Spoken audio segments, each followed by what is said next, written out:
ഈ ഭൂമിയിൽ ഈ പ്രപഞ്ചത്തിൽ തന്നെ ഏതായിരം 10,000 കോടി ഗാലക്സികളുണ്ട്. ഓരോ ഗാലക്സിയിലും 10,000 കോടി മുതൽ 50,000 കോടി വരെ നക്ഷത്രങ്ങളുണ്ട്. 10,000 കോടി ഗാലക്സികളുള്ളൊരു പ്രപഞ്ചം. ആ പ്രപഞ്ചത്തിലെ ഒരു ഗാലക്സിയിൽ ഏതാണ്ട് 10,000 കോടി മുതൽ 60,000 കോടി വരെ നക്ഷത്രമുള്ള ഒരു സമൂഹം. ആ നക്ഷത്ര സമൂഹത്തിലെ ഗാലക്സിയിലെ ഒരേ ഒരു നക്ഷത്രം നമ്മുടെ സൂര്യൻ. ആ സൂര്യനെ ചുറ്റി സഞ്ചരിക്കുന്ന 9 ഗ്രഹങ്ങളിൽപ്പെട്ട ഒരു ചെറിയ ഗ്രഹം നമ്മുടെ ഭൂമി. ഇതാണ് നമ്മുടെ ഭൂമിയുടെ മേൽവിലാസമെങ്കിൽ ഈ ഭൂമി ലോകത്തിന്റെ അവസാന വാക്കല്ല. 10,000 കോടി ഗാലക്സികളില് ആയിരക്കണക്കിന് ഗാലക്സിയിൽപ്പെട്ട ഒരു ഗാലക്സിയില് ഒരു നക്ഷത്ര സമൂഹത്തിൽ 1000 കോടി നക്ഷത്രത്തിൽപ്പെട്ട ഒരു നക്ഷത്രമായ സൂര്യനെ ചുറ്റി സഞ്ചരിക്കുന്ന 9 ഗ്രഹങ്ങളിൽപ്പെട്ട ഒരേ ഒരു ഗ്രഹമാണ് നമ്മുടെ ഭൂമി. ആ ഭൂമി തന്നെ സഹോദരങ്ങളെ 7 ഭൂഖണ്ഡമാ. 7 ഭൂഖണ്ഡങ്ങളിൽ തന്നെ ഭൂമി തന്നെ. ഭൂമിയുടെ 4/3 ഭാഗവും കടലാ. ആ കടലിന്റെ ഉള്ളിൽ എന്താണെന്ന് നമ്മൾ കണ്ടിട്ടില്ല. ആകെ 4/1 ഭാഗമാണ് കരയുള്ളത്. ആ കര തന്നെ താറ് മരുഭൂമിയും സഹാറാ മരുഭൂമിയുമായി അവിടേക്കും മനുഷ്യൻ കടന്നു ചെന്നിട്ടില്ല. പിന്നെ ആകെ നമ്മൾ കടന്നു ചെന്നിട്ട് എവിടെയാ? ഏതാണ്ട് 7 ഭൂഖണ്ഡങ്ങളല്ലേ നമ്മുടെ ഭൂമി. ആ ഭൂഖണ്ഡത്തിൽപ്പെട്ട ഭൂഖണ്ഡമാണ് നമ്മുടെ ഏഷ്യ ഭൂഖണ്ഡം. ആ ഭൂഖണ്ഡത്തിലെ ഏറ്റവും താരതമ്യേന വലിയൊരു രാജ്യത്തിൽപ്പെട്ട രാജ്യമാണ് നമ്മുടെ ഇന്ത്യ. ആ ഇന്ത്യയുടെ ഏറ്റവും 28 സംസ്ഥാനങ്ങളിൽപ്പെട്ട ഗോവണി ചാരി വെച്ചിരിക്കുന്നത് പോലെ ചാരി വെച്ചൊരു സംസ്ഥാനമാണ് നമ്മുടെ കേരളം. 38,854 ചതുരശ്ര കിലോമീറ്റർ വിശാല വിസ്തൃതമായ ഈ കേരളം തന്നെ 14 ജില്ലകളാ. ആ 14 ജില്ലയിൽപ്പെട്ട പ്രധാനപ്പെട്ട കേരളത്തിൽ എപ്പോഴും മുറിപ്പെടുത്തുന്ന എല്ലാവരും മുറിപ്പെടുത്തുന്ന ഒരു ജില്ലയാ മലപ്പുറം ജില്ല. ആ മലപ്പുറം ജില്ലയിൽ തന്നെ എത്രയോ നഗരസഭയുണ്ട്, മുനിസിപ്പാലിറ്റിയുണ്ട്, എത്രയോ ഗ്രാമപഞ്ചായത്തുകളുണ്ട്. ഈ പഞ്ചായത്തിൽപ്പെട്ട മലപ്പുറം പഞ്ചായത്തിൽപ്പെട്ട ഒരു പ്രസിഡന്റാണ് AK നാസർ സാഹിബ്. നമ്മൾ നിൽക്കുന്നത് പെരിന്തൽമണ്ണ മുനിസിപ്പാലിറ്റിയിലാ. ആ മുനിസിപ്പാലിറ്റിയിൽ തന്നെ എത്രയോ വാർഡുകളുണ്ട്. ആ വാർഡുകളിൽ ഏതൊക്കെ വാർഡുകളിലാണ് നിങ്ങൾ താമസിക്കുന്നത്? സഹോദരങ്ങളെ, ഞാനൊന്ന് ചോദിക്കട്ടെ, നിങ്ങൾ താമസിക്കുന്ന വാർഡിൽ എത്ര ആളുകളുണ്ടെന്ന് ചോദിച്ചാ ഇത്രയുണ്ടെന്ന് കൃത്യമായിട്ട് പറയാൻ കഴിയുന്നത് ആർക്കാ ഉള്ളത്? വേണ്ട, ഞാനൊന്ന് ചോദിക്കട്ടെ, നിങ്ങൾ കാല് ചവിട്ടി വെച്ചിരിക്കുന്ന ഭൂമിയില്ലേ, ആ കാൽ ചവിട്ടിന്റെ ഉള്ളിൽ നിന്ന് ഒരു പിടി മണ്ണെടുത്ത് കയ്യിൽ വെച്ചിട്ട് ഈ മണ്ണിലെത്ര ധാതുരവണങ്ങൾ ഉണ്ടെന്ന് ചോദിച്ചാ അത് പറയാൻ പോലും എനിക്കും നിങ്ങൾക്കും കഴിയില്ലെങ്കിൽ പൊന്നുമോനെ, ലോകാവസാനത്തിലെല്ലാം തകരുമെന്ന് പറയുമ്പോ അതെങ്ങനെയാ തകരുക എന്ന് ചോദിച്ചാ നീ MBBS പാസ്സായാലും ഡിഗ്രി പാസ്സായാലും ഈ ഭൂമിയെ കുറിച്ച് നിനക്കുള്ള അറിവത്രയാ? കാൽ ചുവട്ടിലിരിക്കുന്ന പിടിമണ്ണിനെ കുറിച്ച് പോലും അറിയാത്തവനാണ് ഈ പൊന്നു സഹോദരങ്ങളെ. ഈ പ്രപഞ്ചം ഒരു വല്ലാത്ത പ്രപഞ്ചമാ. ഈ ഭൂമിയിൽ നിന്ന് 14,95,97,906 കിലോമീറ്റർ മുകളിൽ നിൽക്കുന്ന സൂര്യന്, ആ സൂര്യനിലേക്ക് ഈ ഭൂമിയിൽ നിന്ന് 2 ലക്ഷം കിലോമീറ്റർ 1 മണിക്കൂറിൽ പായുന്ന ഒരു ഉപഗ്രഹത്തിൽ കയറി സൂര്യനിലെത്താൻ തീരുമാനിച്ചാൽ 50 വർഷം കഴിഞ്ഞേ സൂര്യനിലെത്തുകൂ എന്നാ പറയുക. ആ സൂര്യനിന്റെ തൊട്ടടുത്ത് യുറാനസ് എന്ന് പറയുന്ന നക്ഷത്രമുണ്ട്.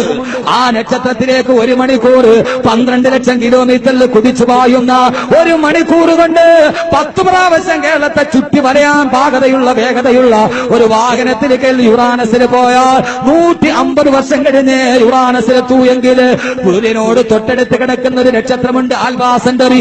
സൂര്യനോട് ഏറ്റവും തൊട്ടടുത്ത് കിടക്കുന്ന നക്ഷത്രം. ആ നക്ഷത്രത്തിലേക്ക് പോകാൻ ഈ ഭൂമിയിൽ ഏറ്റവും വേഗതയുള്ള ഒരു ഉപഗ്രഹത്തിൽ കയറിയിട്ട് അവിടേക്ക് പോകാൻ അതിനേക്കാൾ വലിയ വേഗത വേറെയില്ല.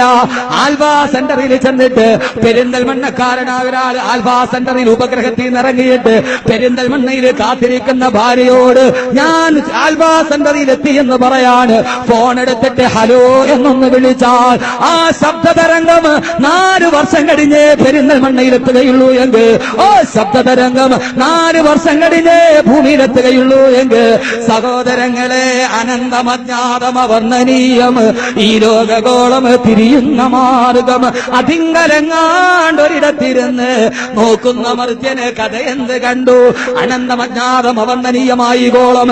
ഞാനൊന്ന് ചോദിച്ചു കൊള്ളട്ടെ, ഈ പ്രപഞ്ചം തുടങ്ങി അന്ന് മുതൽ ഈ ഭൂമിയേക്കാൾ 33,000 ഇരട്ടിപ്പിന്റെ വലിപ്പമുള്ള സൂര്യൻ, ആ സൂര്യന് സമാനമായ ചന്ദ്രന് 9 ഗ്രഹങ്ങൾ സൗരയൂഥത്തിൽ കിടന്നിട്ട് കുട്ടികൾ ഊഞ്ഞാലാടുന്നത് പോലെ ആടുകയല്ലേ? ഇതേവരെ സൂര്യൻ പോയി ചന്ദ്രന് മുട്ടിയിട്ടില്ല, ചന്ദ്രൻ പോയി സൂര്യന്റെ തട്ടിയിട്ടില്ല. ഇതേവരെ പകല് വരേണ്ട സമയത്ത് രാത്രി വന്നിട്ടില്ല. ഏതാണ്ട് ഒരു സ്വിമ്മിംഗ് മോഷനാണ് ചലിക്കുന്നത്. മീൻ വെള്ളത്തിലൂടെ ഊളിയിടുന്നത് പോലെ ഒരു നക്ഷത്രം ഇതിലെ ഒരു നക്ഷത്രം അതിലെ ഒന്നതിന്റെ കീഴിലൂടെ സർക്കസുകാരന്റെ ഊഞ്ഞാൽ അഭ്യാസത്തെക്കാൾ വലിഞ്ഞ് കോടിക്കണക്കിന് നക്ഷത്ര സമൂഹങ്ങൾ. ഈ ഭൂമിയേക്കാൾ 10,000 ഇരട്ടി വലിപ്പമുള്ള നക്ഷത്രങ്ങളുണ്ട്. അതിങ്ങനെ ഊഞ്ഞാലാടിയിട്ട് ഇതേവരെ സൂര്യൻ പോയി ചന്ദ്രനിൽ തട്ടിയിട്ടില്ല, ചന്ദ്രൻ പോയി സൂര്യനിൽ തട്ടിയിട്ടില്ല. കാരണം എന്താ? വലല്ലൈലു സാബിഖുന്നഹാർ കുല്ലും ഫീ ഫലകിൻ യസ്ബഹൂൻ. എല്ലാം കുല്ലുൻ ഫീ ഫലകിൻ യസ്ബഹൂൻ നീന്തി തുടക്കുമ്പോ. കാരണം എന്താ? പെരിന്തൽമണ്ണ ടൗണില് ഈ വയലൊന്ന് കഴിഞ്ഞ് അഹമ്മദ് കബീർ വാക്കബിയുടെ വയല് കഴിഞ്ഞിറങ്ങിയ 40 വാഹനങ്ങൾ ഇറങ്ങിയാല് ബ്ലോക്കായില്ലേ? പക്ഷേ ഇതേവരെ ആകാശത്തൊരു ബ്ലോക്ക് ഉണ്ടായിട്ടില്ല, സൂര്യനും ചന്ദ്രനും തട്ടിമുട്ടിയിട്ടില്ല. കാരണം എന്തെന്നറിയോ? ദാലിക തഖ്ദീറുൽ അസീസിൽ അലീം. അത് അല്ലാഹുവിന്റെ ഖുദ്റത്താണെങ്കിൽ ആ തമ്പുരാനാണ്. ലാ ഹൗല വലാ ഖുവത ഇല്ലാ ബില്ലാഹ്. ആ പടച്ച തമ്പുരാന്റെ നിയന്ത്രണം വിടുമ്പോ, അവന്റെ ഖുദ്റത്ത് വിടുമ്പോ സൂര്യൻ ചന്ദ്രനിൽ തട്ടി, ചന്ദ്രൻ സൂര്യനിൽ തട്ടി കത്തിച്ചൊരുക്കുന്ന പ്രകാശത്തോട് സൂര്യൻ ഉതിർന്ന് താഴോട്ട് വീടുമ്പോ ആ സമയത്ത് മാമലകൾ മുഴുവനും പൊട്ടിത്തകരുമ്പോ, എന്റെ പ്രിയപ്പെട്ട സഹോദരങ്ങള്, അപ്പോഴാണ് കടന്നു വരുന്നത് ചൂടുള്ള നാളുണ്ടേ കിയാമം നാളാ. ചുരുക്കി പറഞ്ഞാൽ എന്ത് ഹാരാ ചൂളാ. ചൂടുള്ള നാളുണ്ടേ കിയാമം നാളാ. ചുരുക്കി പറഞ്ഞാൽ എന്ത് ഹാരാ ചൂളാ. വൻദോഷ വണ്ടിയുമായി വരുന്നേ കാള. ക്ഷീണത്തിനാലൊലിക്കുന്നതാണേ ഈള. വൻദോഷ വണ്ടിയുമായി വരുന്നേ കാള. മനുഷ്യൻ കാളയാകുന്നൊരു ദിവസം.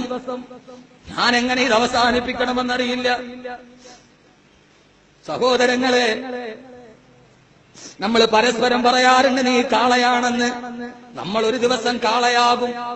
നുകം വരിക്കുന്ന കാള നമ്മുടെ നുകത്തിന്റെ പുറത്തുണ്ടാകും. പെങ്ങളെ, ജീവിതത്തിന് ചെയ്തു കൂട്ടിയതത്രയും. വൻദോഷ വണ്ടിയുമായി വരുന്നേ കാള. ക്ഷീണത്തിനാലൊലിക്കുന്നതാണേ ഈള.